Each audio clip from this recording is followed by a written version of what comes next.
Hey there, it's Joe McCoskey here. So in this video, I'm going to be machining what we'll call an aluminum football. Now it's not really going to be or meant to be an aluminum football. It just kind of looks like one, and it's a part that one of my customers was having me make. At the end of the video, you'll see what it's for. I took a picture of it, all assembled at the customer's facility.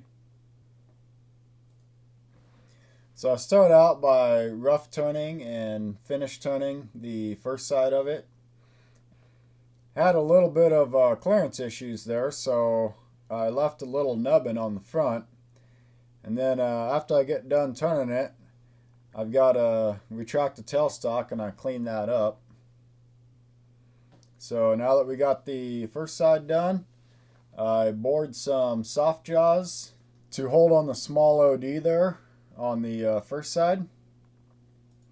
And then I tailstocked it, and we're going to rough turn and finish turn the second side, and then it'll actually kind of look like a football.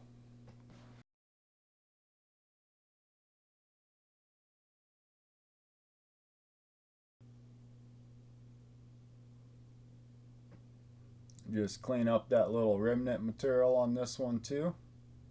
Then we do a little bit of polishing on this part, make it nice and shiny. Blend out any of that mismatch from side to side. And there you have it, a finished turned piece of aluminum that kind of looks like a football. And here's a picture of it off of the machine. And here's a picture of it in the tooling assembly at the customer's facility. And I made all those other aluminum parts, including the reverse football shaped part on the right. So they had a concave and a convex round part that I made. Now I'm not sure what exactly they use these parts for, but you can see that they put a kind of a rough coating on them. But pretty cool looking parts and pretty cool tooling assembly they got going there. So I hope you enjoyed this video. Thanks for watching and take it easy.